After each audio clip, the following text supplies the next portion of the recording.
fireside chat with Professor Rakesh Kumar, who's joining us all the way from UIUC, USA. This session is going to be moderated by Aishwarya Viswamitra, who's a science communicator, and will be giving detailed introductions. This is an ISF book talk, and the session is titled Deciphering India's Complicated Relationship with Technology. Before we move into the session, maybe we could do a quick poll with our attendees to understand what they think about their relationship with technology. So I'm going to launch a very quick question, and I would love for our attendees to just tell us what they think. So this question just says, do you think you have a complicated relationship with technology? The first option is yes, it's definitely complicated. The second is no, I'm very clear in my mind. And the third answer is maybe, I'm not sure, I'm figuring it out. Obviously, these polls are anonymous and there's no right answer. We just want to know what you think, and it'll be lovely to hear from our attendees. So maybe we just wait for a few more seconds for our audience to tell us what they think. And I'd like to tell our attendees, this is a fireside chat. You're free to put in your questions for the speaker in the Q&A tab. We'll be taking the audience questions towards the end of the session. Please do keep a lookout on the chat. We will be dropping links for the book that we're going to be talking about. And it's easily available on Amazon. You can go look it up. You can buy it online. And it's a wonderful read. So would encourage everyone to go have a look at it. So with that, I'm going to quickly end the poll and flash the results on all of your screens. So 44% of our attendees are not sure about their relationship with technology and are figuring it out. 29% feel that their relationship with technology is definitely complicated, whereas 27% feel that they're very clear in their mind. Very interesting numbers here. I'm just going to stop sharing and once again extend a very warm welcome to the speaker and the interviewer. Aishwarya, please take it ahead. Hi, Shruti. Thank you so much. And hello and welcome to this event's fireside chat with Professor Rakesh Kumar. So as Shruti told us, it's a part of the Indian Science Festival, the India Science Festival 2022. My name is Aishwarya Viswamitra, and I'm a master's student at the Indian Institute of Science, Education and Research Mohali, or ISER Mohali. I'm also the social media and web editor of the independent feminist multimedia collective, thelifeofscience.com. I am incredibly excited to host today's conversation with Professor Rakesh, who is the author of the book that will be the center of our discussion today, Reluctant Technophiles, India's Complicated Relationship with Technology, which is this book right here. A very quick introduction of Professor Rakesh. Professor Rakesh is a professor in the Electrical and Computer Engineering Department at the University of Illinois at Urbana Champaign, with research and teaching interests in computer architecture and system-level design automation. His research in computer system design has pioneered technologies that are used widely today. Several of his papers have been recognized as the most influential papers in computer systems, and many of them have won Best Paper awards, which is not a surprise to me because this book is incredibly well written. He often writes about issues at the intersection of technology, policy, and society, as seen in the book Reluctant Technophiles, which was published last month, so it's relatively new. It was published in December 2021. This book was one of GQ's best Indian nonfiction books for 2021 and has received praise from prominent figures in the Indian tech space, including Narayan Murthy. It's my pleasure to welcome you to the discussion today, Professor Rakesh. Thank you, Aishwarya. I'm glad to be here.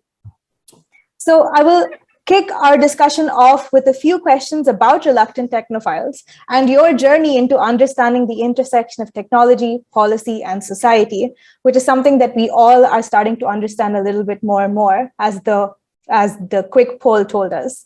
I request those watching to please use the Q&A box to send in questions and the chat box for comments. The ISF team will pass on the questions to me, and I will ask them towards the end of our discussion.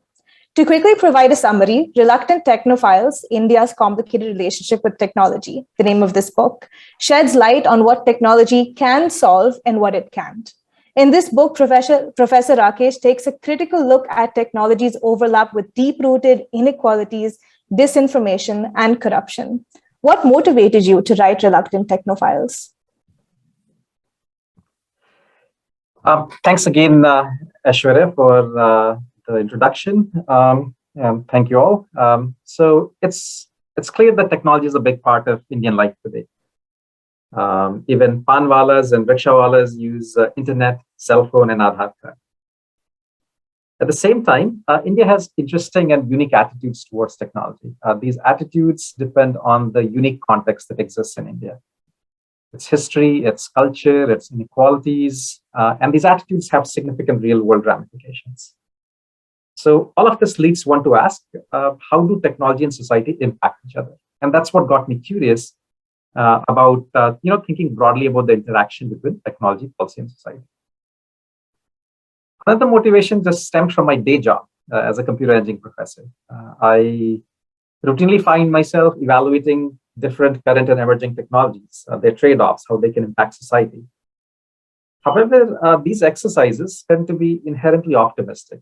They assume that technology can solve societal problems, and they often ignore human and social factors. Most importantly, they assume a Western socioeconomic context and do not reflect the reality that I grew up with or that I still see in India. So that further encouraged me to re-examine the benefits and challenges of technology in Indian context. Finally, I noticed that there are just several general interest books related to technology in India. However, these books either simply trace the historical evolution of technology in India or are narrowly focused on the state of technology in India today. And there's no book which focuses on the relationship which exists today between technology and Indian society. And my aim with Reluctant Technophiles is to fill this gap. Thank you. Thank you for your answer. And something that you mentioned, which is definitely what this book takes a critical look at, is the optimistic view through which we keep looking at technology through, which is that it can solve all of our problems. We're trying to understand its impact on society and society's impact on technology. So is that the aim with which you went into writing this book? Very, very much so. As I discuss in the book, there's any benefit of technology, depends strongly on the context that it exists in. Let's consider the example of education. If you ask technologists to address the problem of education, they'll come up with the $100 laptop or a $20 laptop. But as we've seen, and I discussed this in detail in my book, let's say you build a $20 laptop and then you give it to school children in rural India. And the first day, they're really happy. Now, let's say the next day, one of the laptops breaks. Now, somebody needs to be around in order to fix the laptop, else the laptops need to be shipped back to where they came from. If they break and it's difficult to fix them, then the teachers would now be very careful with distributing the laptops. Maybe they would want to put the laptops in the cupboards instead. And these may seem funny in some respect, but this actually happened. So India tried the Akash tablet, it tried computers, and people doing research on these, end user research on these, indeed found that even though these technologies were put in the hands of school children and rural schools, the usage was very limited because of the context. There was not enough infrastructure to deal with the broken laptops. There was not enough awareness about how to best use them. Even though these laptops existed and were internet enabled, there was not enough connectivity in the villages. So very much so, the benefits and the challenges of technology depend strongly on the context it exists in. That's very well put. In that I have two examples come to mind with what you said, two recent examples. The first, of course, being the pandemic, which really told us in the face of education, there's more missing than just internet connection. And even if internet connection is available, so as you mentioned, everybody seems to have a 4G cell phone right now, there are a lot of gaps that still need to be filled, especially in the world of education. And another example that comes to mind is the recent conversation about how global health crises in countries or in continents such as Africa, people are just sending expensive machinery or expensive testing, laboratory equipment, but not training the doctors on site how to use them. So that comes to mind with the discussion that you just told me. So during the pandemic, have you seen your book? So I know that you published your book during the time of the pandemic. Did you start writing it before the pandemic started, or did it take on a new turn towards? I wish I could claim that I perfectly timed the book with the pandemic. It wasn't the case. I've been writing on issues related to technology policy society for many newspapers, magazines, both in India as well as here in the US, for a few years now. And it just seemed that there was a common theme across what a lot of what I was saying, and so it was just time to put it together. The pandemic certainly helped in some respect in that we were all working from home, and at least first several months. I have an 8-year-old. I had to babysit him at home all day, so certainly gave me time to write the book. I see, of course. So proceeding to the next question, which really ties into the lenses through which you talked about technology is viewed through. So in the book, you explain two lenses through which technology is looked at in the Indian subcontext: a means to bring prosperity and development, but also something that you really emphasize as a scapegoat. So like blaming WhatsApp for fueling communal riots instead of the underlying issue of discrimination that has been there for a very long time. Do you recall the first example of technology being used as a scapegoat that you personally witnessed or that made you think about it? Right. So just to give more context to Aishwarya's question, essentially I have an entire chapter in the book. In fact, the first chapter of the book is called The Perfect Scapegoat, where I argue that we often scapegoat technology for things that go wrong in the country. I've been noticing scapegoating of technology both in India and elsewhere for some time now. One of the earliest ones I recall was from right after the brazen Mumbai terror attacks of 2008. Those attacks should have raised very, very uncomfortable questions about the state of security, intelligence in a city, as big as Mumbai.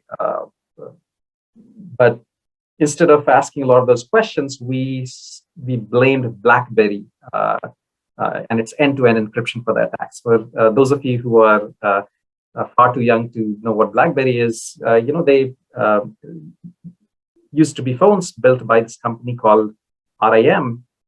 They were the first phones to support end-to-end encryption. And the reason why they got blamed is because government and the society thought that because of this end-to-end encryption, the intelligence agencies couldn't intercept the messages that were going around, and therefore there was no way for them to know that these attacks happened. So the end-to-end encryption was blamed for the attacks. The BlackBerry was forced to move its encryption-decryption servers to India. It was forced to share metadata about messages you sent on BlackBerry with the Indian authorities, etc. But didn't come too much. Didn't come too much because people simply moved to other platforms. Terror attacks continued, etc. So, but it told everybody that if you want to do business in India that's based on security and privacy, you'll have a problem because an entire might of the government can be brought to get you on knees. And I thought that was a very, very negative development in that was a red herring. So stepping back, the point I'm making is something happened that required introspection, asking hard questions. Instead, we found a technology scapegoat, and then subsequently it has happened in many, many contexts. We have blamed WhatsApp for lynchings. We have blamed encryption for other terrorist attacks. We have blamed mobile phones for sexual violence. We have blamed Facebook for disinformation and radicalization. And what I argue in the book is that this scapegoating is often inaccurate and unfair, because in most of these cases, the real reasons tend to be fundamental. For example, the real reasons are often the inherent social tensions, inherent geopolitical tensions, poor law and order, low trust in authorities, etc. I mean, to be fair, there are instances where the criticism is spot on. Criticism of technology is spot on, it's accurate and fair. But even in those contexts, you essentially have some very hard policy problems and governance problems to solve. I'll give you a specific example. So if the society decided what the right balance is between privacy and sovereignty or convenience and harmony, society can communicate that to technologists, and it's extremely easy for a technologist to implement that policy into the technologies. The bigger challenge is that the society, and this is not true only for India, it's a hard problem in general. Societies have a tough time making up their mind about what's the right trade-off between privacy and sovereignty, convenience and harmony. So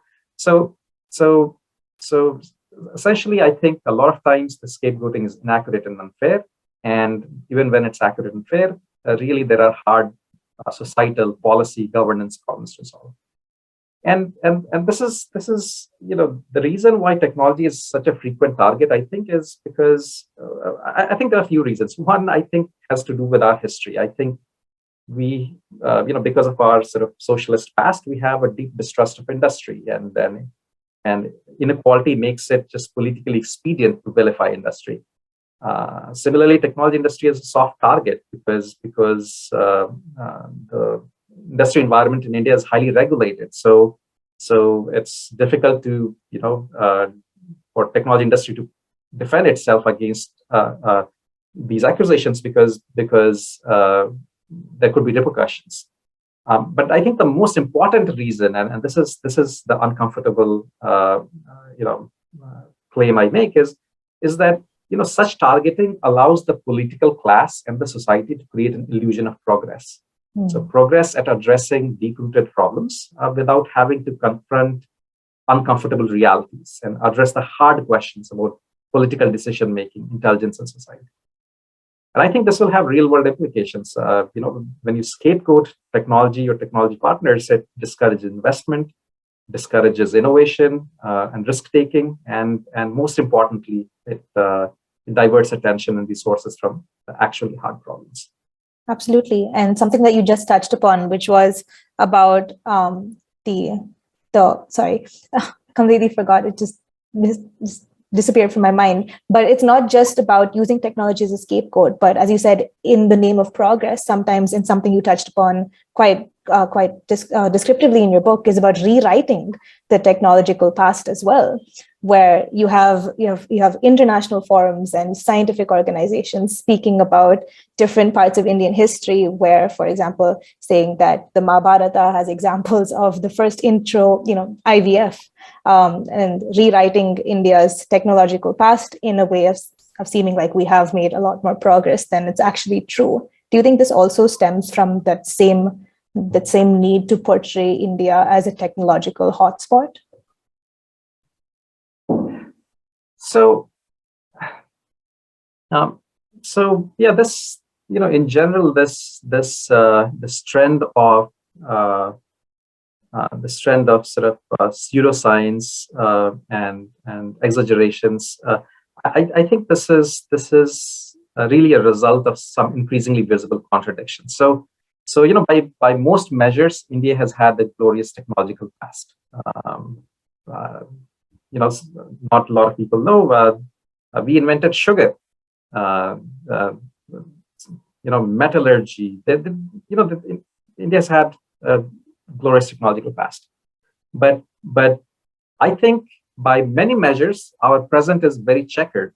So due to multiple reasons, there are not many technologies, especially deep technologies, where in my opinion, we are world leaders or true innovators. And I think that this contradiction between past and present results in a bit of defensiveness. And I think to reconcile these contradictions, we romanticize fables, we exaggerate the past, and we accept and propagate pseudoscience. In fact, this defensiveness shows even in the way we celebrate jugaad and ad hocness. In my opinion, jugaad is a testament to how things have gone wrong. Instead of enjoying the productivity and income advantages of true technological innovations, people are resorting to workarounds simply to make a living. Similarly, I think superstitions and personal faith are just increasingly bleeding into the public and policy sphere, and once that starts happening, education and science cannot remain unaffected. All of this, can have real-world repercussions. So it can lead to attacks against modern science and technology. It can lead to complacency.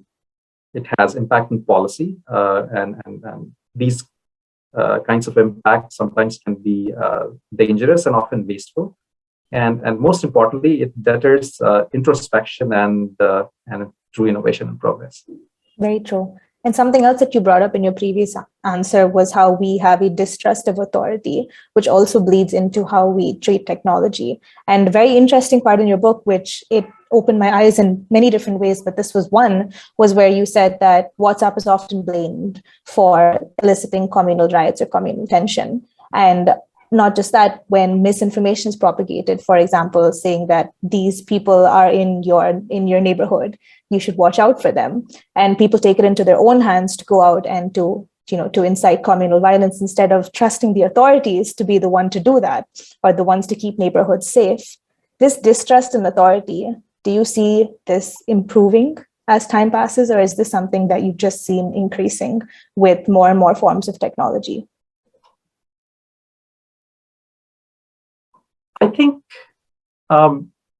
I think these are so. First, as a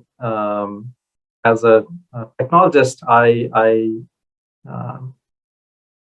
think what technologies do is amplify the biases that exist in society. Technologies don't create biases, and so how. So the trust within society and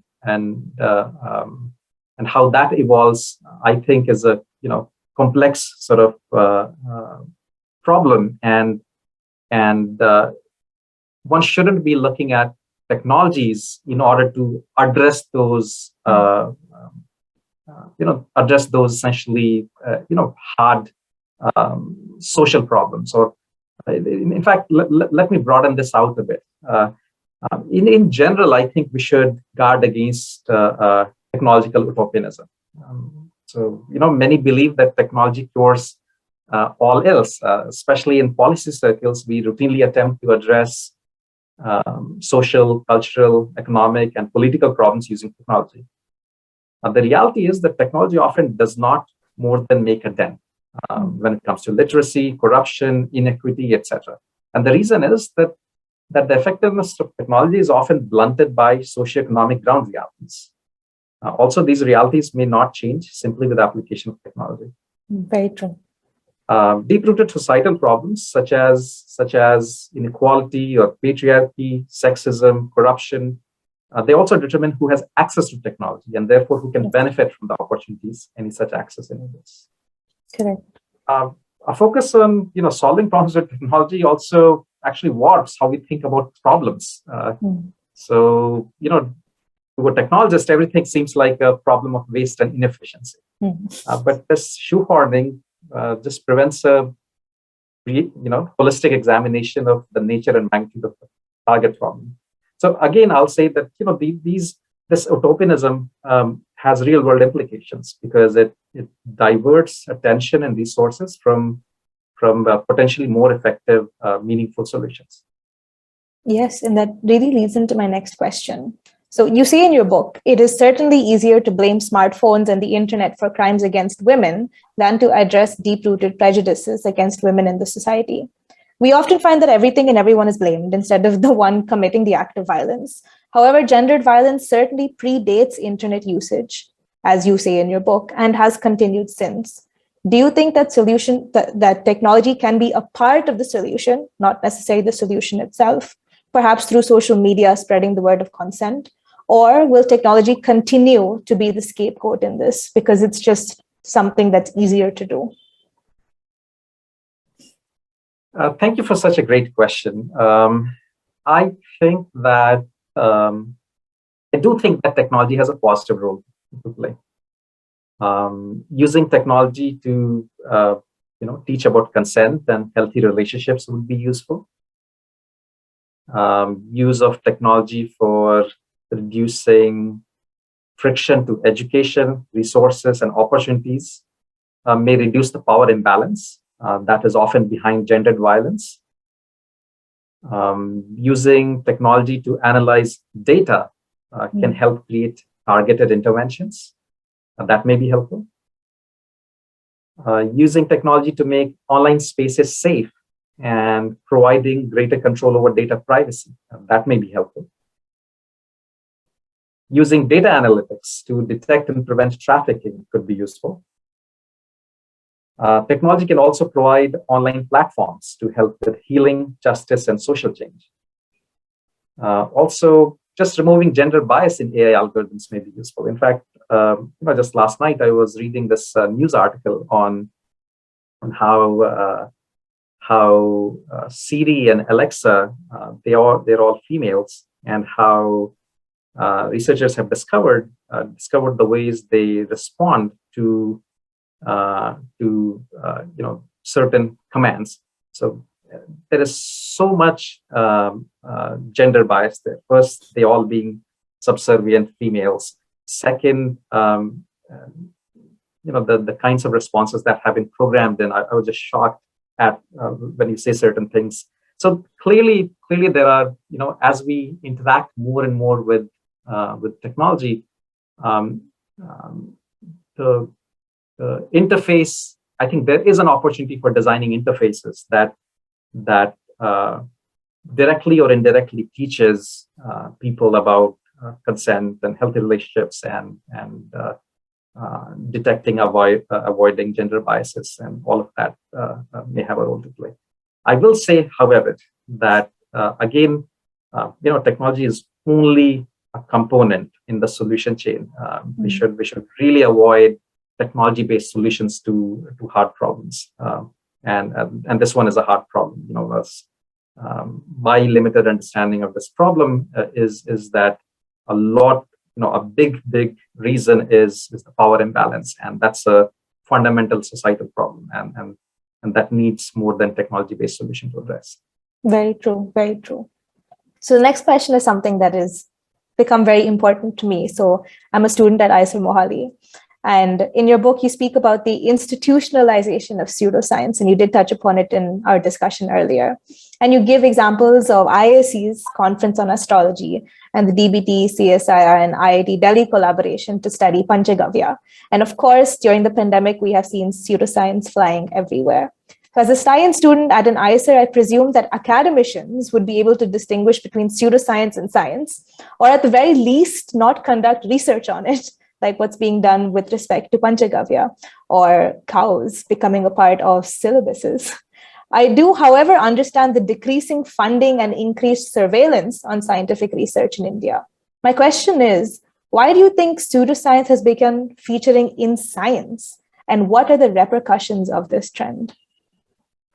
Yeah, so I think I don't have much more to add beyond what I said in the context of a different question. I think there are two reasons why there is this trend happening. One is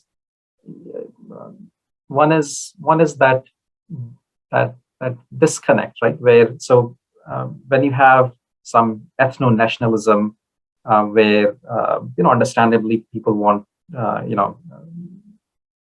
to feel proud about their accomplishments, their society, their history. And when you observe a disconnect between the accomplishments of the past and the checkeredness of the present, it leads to it leads to a defensiveness that where it's natural for people to want to create fables and fabricate past and glorify things, and because introspection is a much harder thing to do. Right. And second, again, as I mentioned, at the end of the day, education, science, they are all parts of a society, and what happens in the society gets reflected within those parts. So as certain ideas which used to be limited within homes and communities and didn't used to bleed over into policy, when that starts happening, things bleeding into policy and public and governance, then there's no education and science aren't disconnected from society. So naturally that will creep in into education and science sphere as well. And the repercussions, as I mentioned, is it's in my opinion, it's dangerous. It's dangerous because as long as so one is just the wastefulness of it. So let's say you have $1 to spend or a rupee to spend. It's a resource. So there were unlimited resources. Then you could promote many different things. Let 1,000 flowers bloom, and the one that blooms the most, people go after it, right? But societies are resource constrained. So when you have resource constraint, you have to allocate those constrained resources. And there, if you let pseudoscience or some faith-based schemes bleed into public sphere, it leads to inefficient allocation of resources. Even beyond inefficiency, sometimes it's dangerous, especially when you consider fields such as healthcare, and if you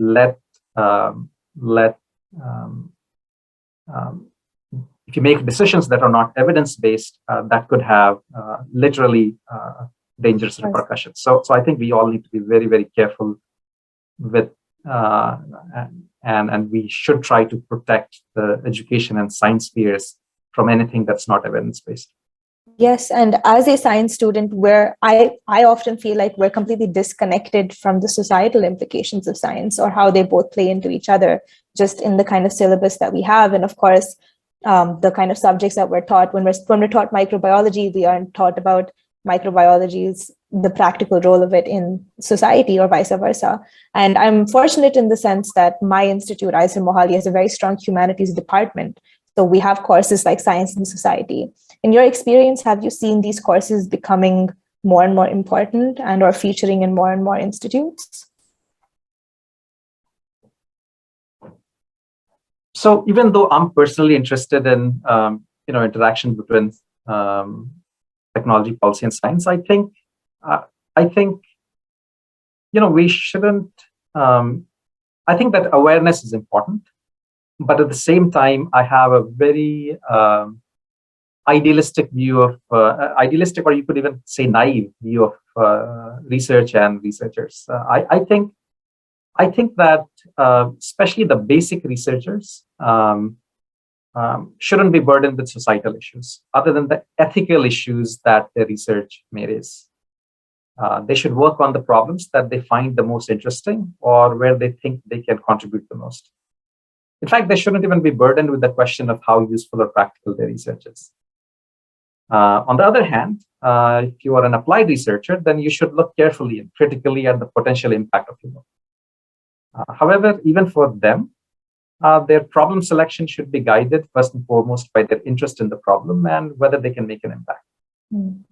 But selecting problems that are tied to some clear societal need helps with sustaining motivation as well as external support.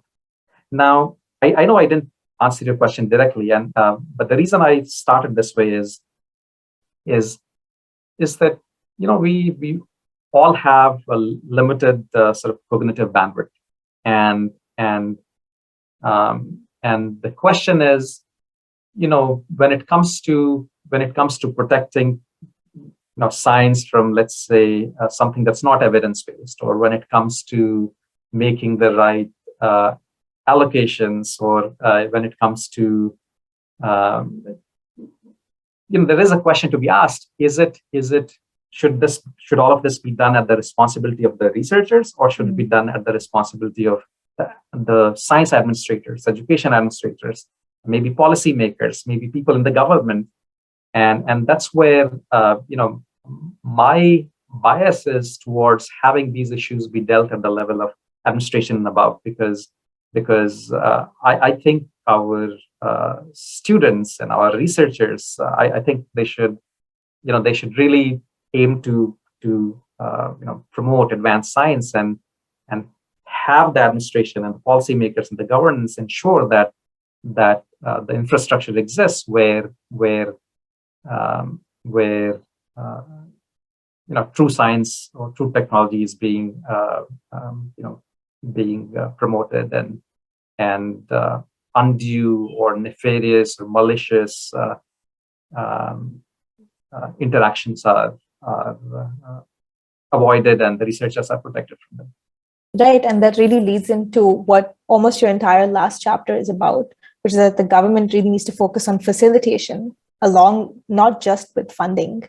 So you did say that the final chapter of your book looks at the importance of funding in the technology-based R&D, and that once again, the government's focus should be more on facilitation than funding. Could you tell me a little bit more about this thought?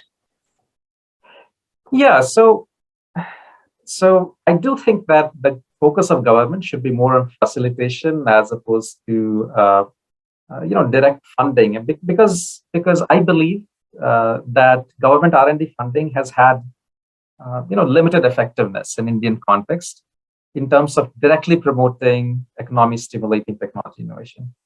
And I think there are two key reasons. So first, as a developing country, it is the indirect factors, not the extent of government funding, that prevents technology development and economic growth. For example, poor infrastructure, education, health, they limit broader engagement in R&D. Weak protection of intellectual property rights, that discourages risk-taking.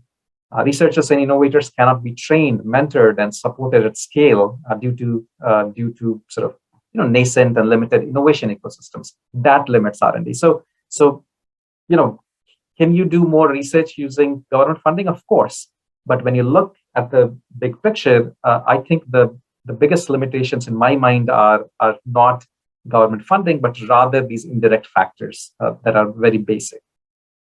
Second, government research funds are mostly allocated ineffectively, in my mind.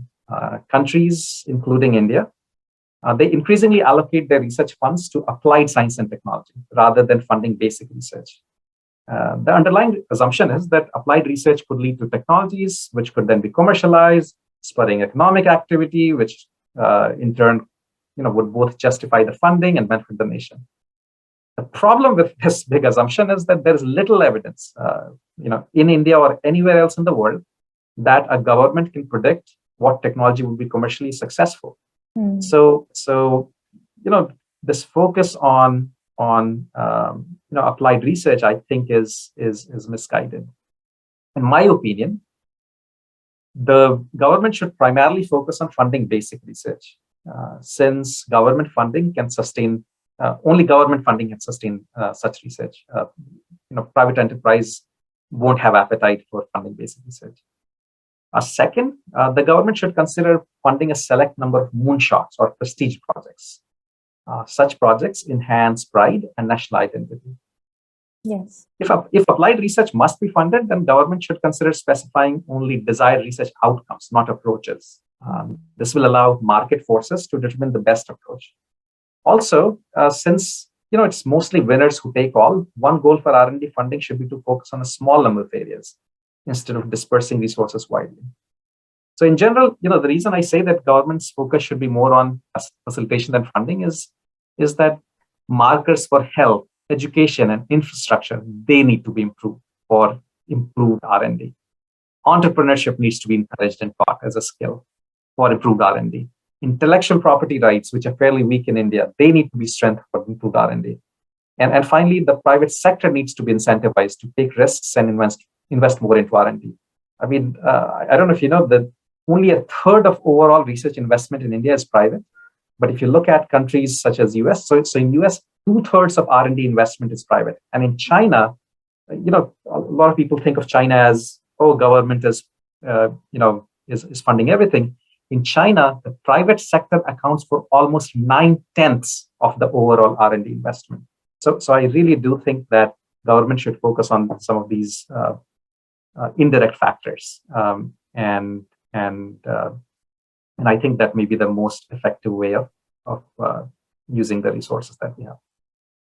Thank you for your detailed answer. And just to those who are watching today, this is just a minute part of what Professor Rakesh speaks about in his book. He really goes into detail of every single problem that he outlined. And each chapter of this book has a particular problem and solution, and really looks into our relationship with technology. So as a researcher and professor, how often does the impact of your research factor into what you do, especially with respect to the real issues that your book discuss? And I'm asking this question because there are a lot of young researchers and young academicians who are watching this. What would your take-home message for them be? So I'll make a distinction between researchers and educators. Okay. And even among researchers, I'll make a distinction between the basic researchers and applied researchers. I think that, as I mentioned earlier, I think basic researchers should be unburdened with societal implications. I think they should work on problems that are hard, problems that are interesting, modulo the ethical issues. Applied researchers, on the other hand, they should indeed carefully look at societal implications. I certainly try to do that when I do my work, and it's doesn't even have to be because of some principle you hold. It's also just very practical. If you're working on applied research, then tying it to some real world problem just helps you with getting visibility and external support. Educators, I treat differently. I consider that educators have a very, very different responsibility, and their responsibility is nation and society building. I think educators should be acutely aware of the needs of the society and work in their own way at addressing the needs. For example, inculcating critical thinking, scientific temper, restlessness. I think all of that is critical. Being tuned to the science and technology needs of industry and nation is important. Lessening inequity in access to high quality education across different socioeconomic classes and regions is important. Ensuring scale that reduces the education supply and demand gap. I think that's important. I talk about these and many more challenges in the book, and also some possible paths forward. Thank you. And we'll be moving to the audience question and answers. And there have been a few coming into my direct messages. And there's one that is a two-part question. So I'll start with the second, which is the person is curious to know about the kind of research that went behind writing this book. What resources did you tap into and whom did you interview? Right. So, the great thing about the subject is that a lot of people have been thinking about some of these problems, and there's a lot of publicly available data, research papers that explore many of these problems. So the book is not essentially a collection of opinions. What the book does is cites papers, cites public documents, presents a lot of data, and then uses that data in order to draw insights and then ultimately opinions. So the book is very data driven, and for any of these points that I raised or the discussion points we've been considering, you'll find a lot of data in the book. And of course, in many cases, people can use the same data to form different conclusions. And I certainly welcome you to look at the data in the book that's drawn from, in my opinion, very credible sources. And in some cases, you may agree with some of the opinions and conclusions I have, and on the case, you may draw different conclusions. And I think that's that'll serve my purpose. In fact, I think a lot of these questions being raised are complicated questions, and they don't have cookie cutter answers or solutions. In fact, that's one of the big points I make, that we should avoid solutionism, where we try to map hard social economic problems into these nice bins of waste, nice bins of efficiency, nice bins of optimization problems. And especially technologists have a habit of doing this, sometimes even scientists. because we know we are trained to solve optimization problems. We are trained to address inefficiency. We are trained to address waste. But really, we should be looking at things more holistically, and a lot of data suggests that we should be looking at things more holistically. Thank you. Yes. And what I was showing the audience is that every page has citations at the bottom of the page, which of course help with further reading, and also with just understanding where all the information came from, which also answers a couple of the questions of, what can students start reading first after this book, of course, is going to the further readings through the citations. And this one particular question that I should have thought to ask, and I really like this: why did you call the book Reluctant Technophiles? Yeah, so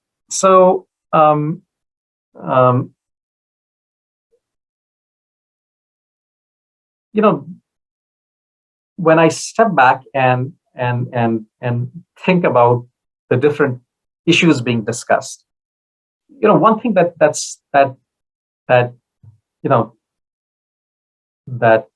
sticks out at me is how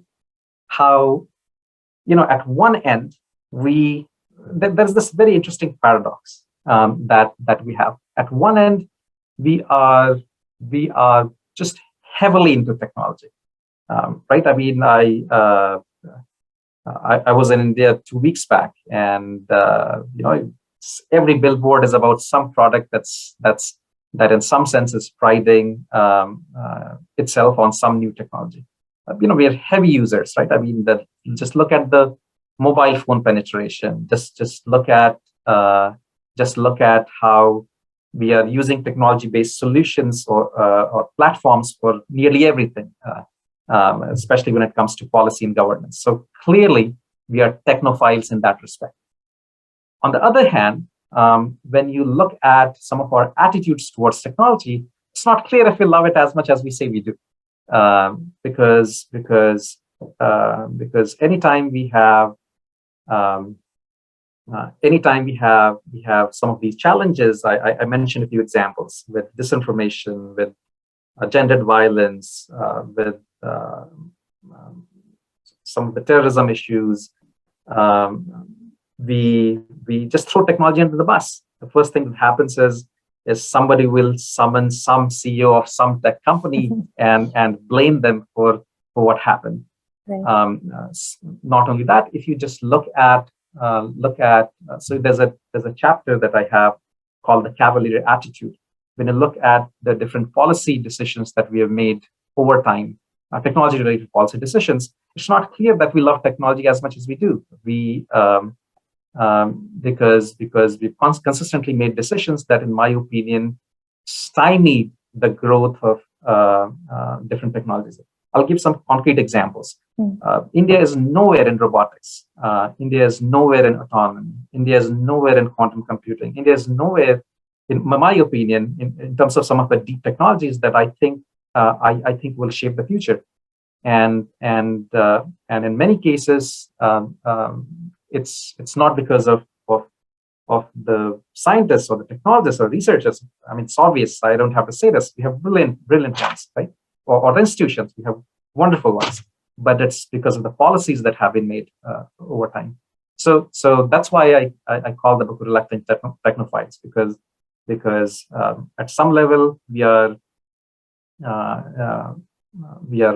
technophiles. We love technology. On the other hand, our attitudes, decisions, policies often has been characterized by reluctance to fully embrace it. Yes, very much so. And what do you think are the role of platforms like the India Science Fair, ISF, in continuing conversations like this? I think this is wonderful. The first time I learned about Indian Science Fair, I couldn't tell you how happy I was that something like this is being done. I think we need conversations. If there's one takeaway from the book, it is how complicated issues are. And when issues are complicated, you need to talk. And in order to reach people, you need platforms such as Indian Science Fair. So I'm just so incredibly happy that we have platforms such as Indian Science Fair that allows us to have these kinds of conversations. I'm glad, and I'm sure that the conversations that we had today and to the people watching are going to be the kind of conversations that they'll take back home and continue to think about. Because throughout my reading process of this book, I would, go up to my parents and I'd tell them, did you know this, or were you aware of this, or was this some experience that you thought of? Because it really prompts you to think about how we think about technology, which is what we use every single day. And there's so many different layers to it that I think I'll constantly be learning about, but at least this has started my learning process. So thank you so much for that. And thank you so much for coming to this event and the India Science Festival in general. Thank you again, Aishwarya, and thank you all. I hope rest of the festival is as exciting, as stimulating as it has been. And I wish you all the best. Thank you. Thank you.